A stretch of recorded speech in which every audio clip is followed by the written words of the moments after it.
What if one of history's strangest legends was true? Imagine a lost civilization of headless people, faces embedded in their chests, roaming the burning fringes of the known world. Ancient explorers described them, mapmakers marked them, and yet today they are forgotten, erased from history, as if someone, somewhere, decided their existence was too dangerous to remember. They were called the Blemies. They appear and vanish across the pages of ancient texts, like a flicker at the edge of a candle's light, brief, strange, and haunting. The Blemies have long been part of humanity's catalogue of ancient mysteries. In classical and medieval sources, they were described as headless people living in the deserts south of Egypt, deep in the lands of Nubia and Ethiopia. These weren't vague fairy tales. They were documented in the writings of respected historians, philosophers, and naturalists. And yet, their image today exists only in footnotes and fringe theories. The Greek historian Herodotus, writing in the 5th century BCE, mentioned men without heads, their eyes set in their chests. Roman authors like Pliny the Elder echoed the same descriptions. Renaissance travelers and scholars referred to Blemies not as legends, but as inhabitants of real lands far from the reach of Europe. Their drawings appear in bestiaries and world maps. These weren't the imaginings of a single mind. They were part of a broader and persistent story. And then they vanished. No one teaches children about Blemies. No monuments honor them. No museum hall features their legacy. A people once feared, recorded, and debated, now reduced to a myth, a name half remembered, a silhouette cut from the grand tapestry of civilization. But why? Why would the memory of an entire people, especially one so prominently recorded, be so thoroughly erased? Were they simply misunderstood? A symbolic distortion of a real culture? Or was there something more? Something someone didn't want us to remember? There are clues, pieces that refuse to fit neatly into the official story. Records of a real tribe called the Blemies do exist. They lived in northeast Africa for centuries. They warred with empires. They held territory. And then, silence. They disappeared from the record, leaving behind stories of monsters and maps filled with contradictions. What remains is a mystery layered in dust and distortion, a forbidden history hidden in plain sight. The Blemies may not have been monsters, but they were certainly not ordinary. Their tale challenges our assumptions about lost civilizations, about the reliability of history, and about what the ancients may have truly seen. To uncover the truth, we must begin where their story begins, not in mythology, but in the world they once walked. To understand who or what the Blemies truly were, we must first look at the world they inhabited. To find the truth about the Blemies, we must leave behind the mythic fog and step into history. Not legend, but the fragments we can still trace. The Blemies were not simply a product of medieval fantasy. They were real, or at least something very real bore their name. The historical Blemies appear in Roman and Egyptian records as a Nubian people inhabiting regions south of Egypt from around the 7th century BCE to the 8th century CE. They lived in the deserts of what is now modern-day Sudan, along the Nile's edge, in a region known as Lower Nubia. Their existence, at least in this geographic and cultural context, is not up for debate. Classical writers such as Strabo and Procopius describe the Blemies as warriors, nomadic or semi-nomadic tribesmen who often clashed with the Roman frontier. At their peak, they were formidable enough to seize several towns in Upper Egypt, even holding the city of Siena for a time. Roman emperors had to negotiate treaties with them.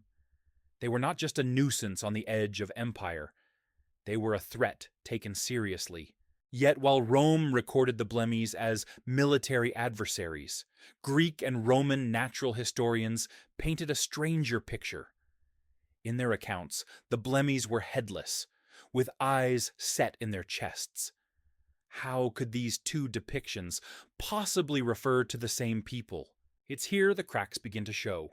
In the cold logic of empires, tribes like the Blemmyes were often viewed as other, barbaric, inhuman. Descriptions could easily become distorted by fear, by distance, or by political propaganda. It wouldn't be the first time a real people were dehumanized to justify conquest.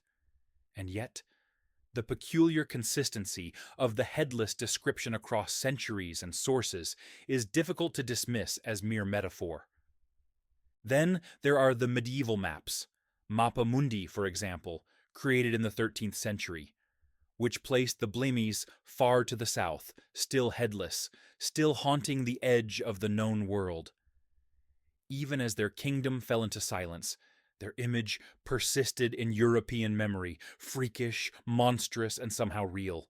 Archaeological traces of the Blemmyes are faint. Some inscriptions have been found in Nubian ruins, using a blend of Greek and local script, hinting at a culture that straddled different worlds, African, Egyptian, and Greco-Roman. But beyond that, there is a peculiar absence. No great monuments, no lasting cities, no confirmed burial sites with their name.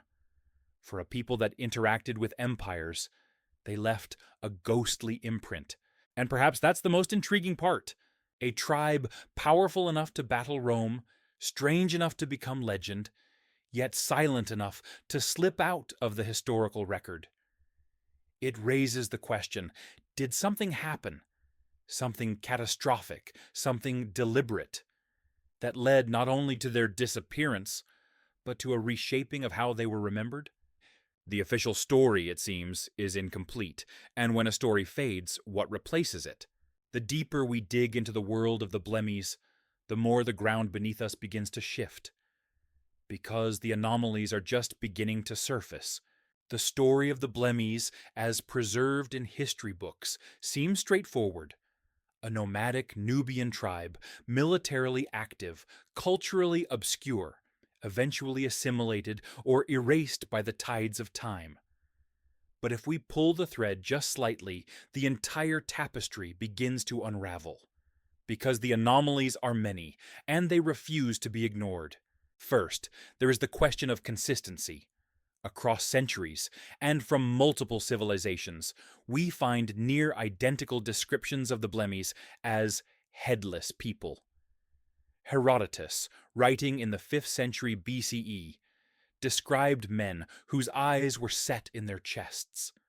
Pliny the Elder echoed this in the 1st century CE. These weren't vague myths. They were recorded in encyclopedic works, treated as factual accounts of the distant world. Second, medieval cartographers seemed convinced of their physical presence. In the Hereford Mappa Mundi, one of the most detailed medieval world maps, the Blemies appear clearly, drawn among other known peoples. The label doesn't mark them as fantasy, but as a known, if remote, reality. Why would learned clerics and scholars place a fictitious race on a sacred geographic document unless they believed, based on sources now lost, that the Blemies had once been real? Third, Egyptian inscriptions from the Roman period describe southern enemies with eyes on their chest, or sight displaced from the head. While poetic ambiguity is always possible, the phrasing repeats too often to be accidental.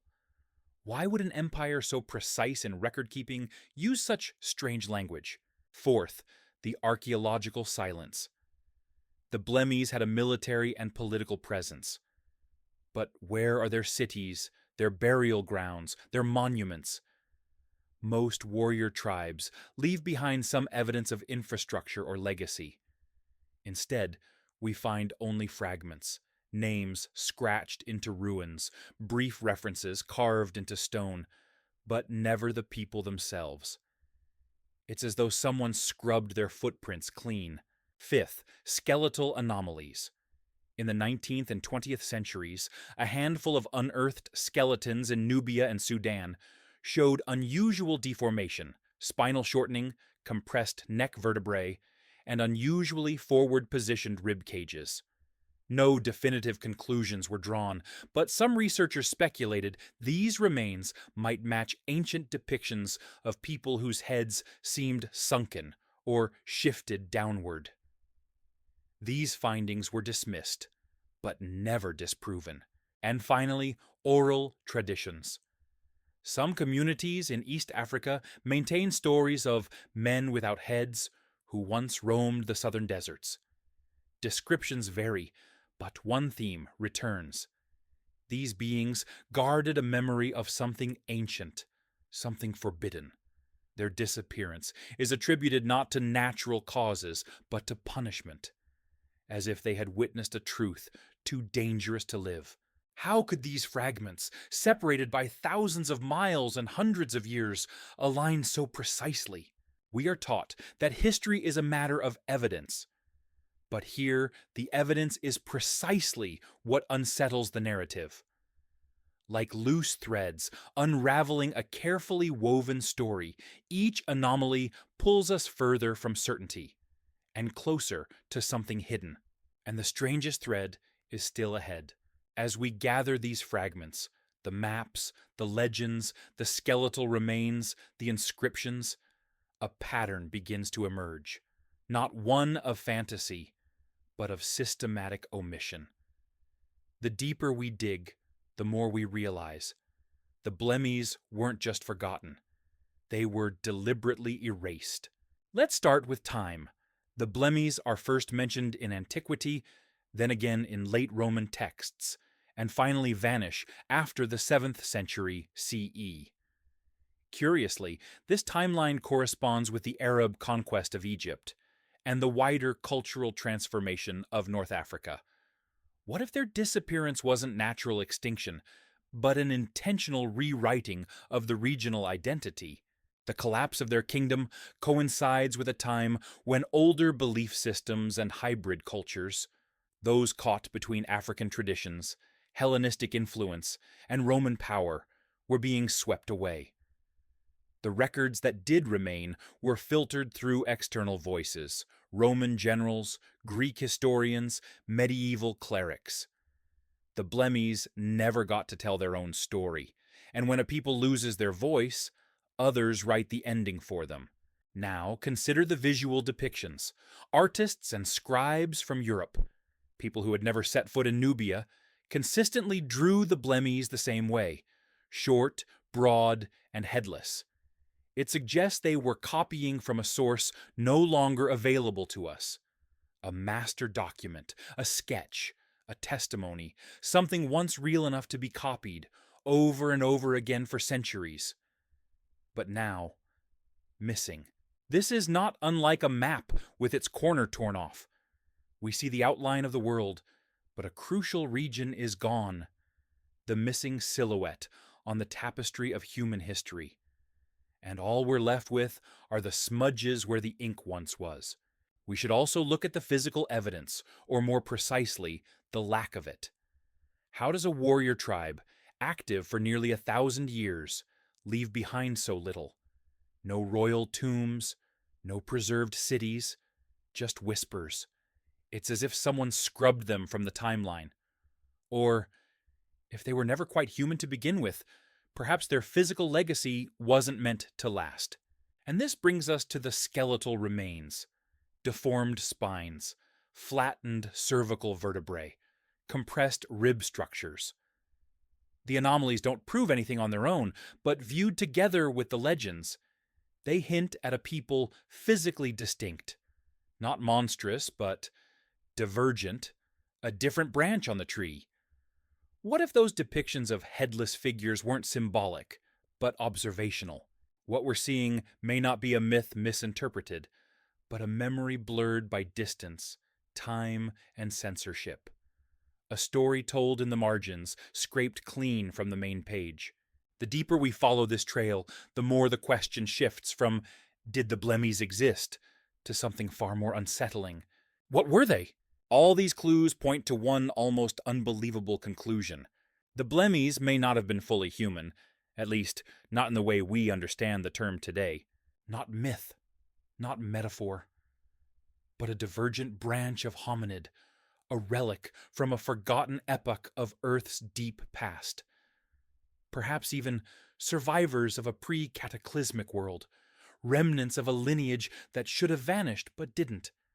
Beings who looked just enough like us to coexist, but different enough to terrify those who encountered them. As radical as it sounds, this theory explains far more than it disrupts. The persistent depictions of headlessness, from Herodotus to medieval cartographers, were never symbolic. They were observations of a species with anatomical variation, spinal compression, forward-facing thoracic features, and possibly extreme craniofacial displacement. In simple terms, people whose facial structure was shifted lower on the body. Unsettling, yes, but not impossible.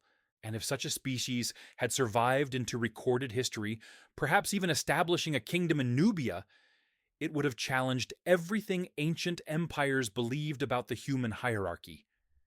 It would explain the bizarre language in Roman and Egyptian texts.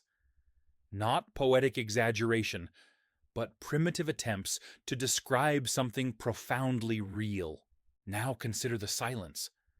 The lack of artifacts, the vanishing burial sites, the sudden erasure from the historical record. What if this wasn't the result of natural decline, but a systematic purge? A campaign to eliminate not only the people, but their memory? A way to prevent future generations from asking dangerous questions. Because if the Blemies were a surviving non-human lineage, evolutionary cousins who escaped extinction, then their existence poses a fundamental threat to our narrative of human uniqueness. It fractures the clean line of history. It suggests the ancient world was not just diverse in culture, but in biology. And that leads us to the oral legends. Stories from East Africa about people who carried the memory of a world before, who witnessed something they should not have seen. If the Blemies remembered an earlier cycle, an event like the Great Flood, a civilizational reset, their destruction becomes more than cultural. It becomes a silencing of memory itself. In that light, the Blemies aren't just historical anomalies.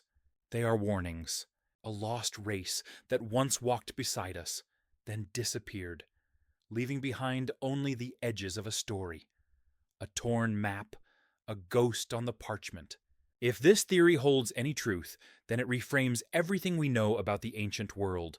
The Blemies weren't monsters. They were the inconvenient survivors of an older world. And someone made sure we forgot them. The idea that the Blemies were a non-human or pre-human lineage is radical, yes, but it's not without support. If we follow the trail of physical clues, linguistic patterns, and the strange consistency of ancient descriptions, a compelling picture begins to solidify. First, the skeletal anomalies. Archaeologists working in Lower Nubia and southern Egypt uncovered a handful of skeletal remains unlike typical human proportions. The most striking feature, shortened cervical spines and forward-shifted rib cages, traits that could make the head appear sunken into the torso.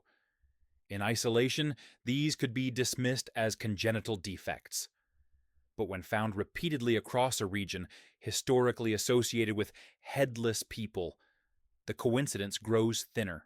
Second, genetic silence. Unlike other known tribes of ancient Nubia, the Blemies leave behind no clear genetic lineage. There are no confirmed modern descendants, no isolated haplogroups, no traceable migration patterns. It's as though their bloodline ended abruptly or never fully mixed with surrounding populations. In the evolutionary sense, such isolation is rare, unless it was by design. Could they have been genetically distinct enough to avoid interbreeding, or avoided because of it? Third, cultural censorship. By the 8th century CE, nearly all textual references to the Blemies vanish. Their name, once familiar to Roman and Egyptian officials, disappears from Islamic and Byzantine records. Maps that once featured them are redrawn without them, and manuscripts with earlier illustrations are mysteriously edited. Figures scratched out, text overwritten, pages removed. This isn't natural erosion of memory. This is suppression. But of course, every bold theory invites criticism. Skeptics offer simpler explanations. Some argue the headless descriptions are metaphorical, representing unfamiliar customs, armor styles, or artistic stylization. Others point to the known military tribe of Blemies and claim the legends were exaggerated portrayals of real people who wore high collars or held shields in ways that obscured their heads. Symbolism, not biology. Yet this explanation doesn't account for the staggering consistency. Multiple civilizations, spanning over 1,000 years, described these beings the same way. Were they all misled, or all hallucinating? And the notion that explorers, cartographers, and scribes across time repeatedly placed Blemies on maps, drew their bodies, and labeled them headless, despite no direct contact, raises a question. What source were they all referring to? What document or encounter has been lost to us, or hidden? Or, when viewed collectively, the anomalies, omissions, and enduring fear point not to exaggeration, but to confrontation. The ancient world may have seen something real, something it couldn't categorize, and so it chose to erase it. Perhaps the greatest evidence for the Blemies' true nature isn't what we can still see, but what we can't. The holes, the silences, the deliberate absence. Because when history forgets, it usually leaves fingerprints. If the Blemies were real, and if they were something more than human, what does that mean for us? It's not just a story about a forgotten tribe. It's a revelation that shakes the foundation of everything we think we know about ourselves. Because if even one branch of non-human intelligence survived into recorded history, even briefly, then the human timeline is not a clean ascent, but a shattered mirror. And we've only been looking at one unbroken shard. The Blemies become more than a curiosity. They become a symbol of what happens when truth becomes inconvenient. Their erasure suggests something larger, an orchestrated effort, not just to control narratives, but to curate reality. This is not the first time history has been rewritten, but it may be one of the most complete removals ever achieved. And yet, something slipped through. The legends, the maps, the bones, the faint outlines of their presence still flicker on the edges of ancient records, like fading ink, the missing silhouette on the tapestry of human history. We were never meant to notice them, but we have. The implications stretch far beyond the Blemies themselves. If they were erased, how many others have we lost? How many truths sit beneath the sands, waiting to be unearthed? Not just relics, but entire species, civilizations, ways of seeing the world that were silenced not by time, but by intention. And perhaps most chilling, why? Why remove them so completely? Some might say it was fear. The Blemies, if truly different, would have shattered the fragile cosmologies of empire and church alike. They wouldn't fit into any doctrine. Their existence would demand that we revise not just maps, but identities. Others might suggest they knew something, that their memory, carriers of forbidden knowledge, or witnesses to a world reset, was too volatile to survive. And so, not only were they destroyed, but the memory of their memory was wiped clean. We live in a world obsessed with progress, but to move forward without knowing what came before is to walk blind. The Blemies remind us of a haunting possibility, that our history is incomplete by design, that we may not be the first or the only, or even the apex. They ask us to look again, not at the monuments, but at the empty spaces, not at the names we remember, but the ones we've been made to forget. Because sometimes it's not what's written in the books that tells the real story. It's the silence between the lines. We began with a simple question. What if the Blemies, the headless people of ancient legend, were real? And now, after tracing scattered testimonies, conflicting records, archaeological riddles, and long erased references, we find ourselves standing before a far more unsettling truth. Not only might the Blemies have existed, but they may represent an entire chapter of history removed from the human record. A chapter that was never meant to be read. A race that didn't conform to the tidy narratives carved into marble and manuscript. Something ancient. Something other. We saw how their descriptions, headless, eyes in their chest, were not isolated myths, but echoed through centuries. We uncovered bones that whispered of anatomical difference. We followed maps that pointed to lands beyond certainty. And perhaps most telling, we felt the absence, how their silence hangs heavier than any story ever told. And now we must ask, how many more silhouettes have been cut from the tapestry? How many civilizations, peoples, or truths have been edited out of the human story? This is not just about the Blemies. It's about the way history is curated, who writes it, who preserves it, and who decides what is too dangerous to remember. It's about questioning the certainty we've inherited, the timeline we've been taught. Because if something is strange and as consistent as the Blemies can be dismissed as myth, what else have we overlooked? What else lies in the margins? Perhaps the most powerful reminder they leave us is this. Truth does not vanish. It lingers in the shadows, in the lines of a forgotten map, in the anomalies that refuse to be explained, in the legends too consistent to ignore.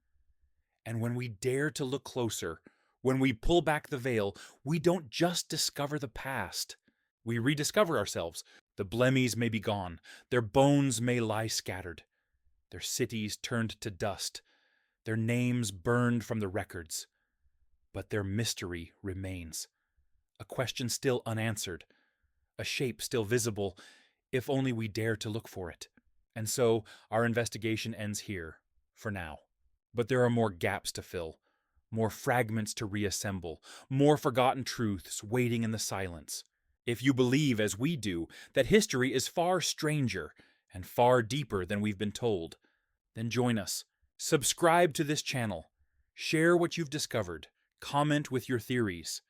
Because we are not done. There are more civilizations erased, more forbidden histories buried, and more shadows waiting to be traced. We are the Archivist, and the next mystery begins now.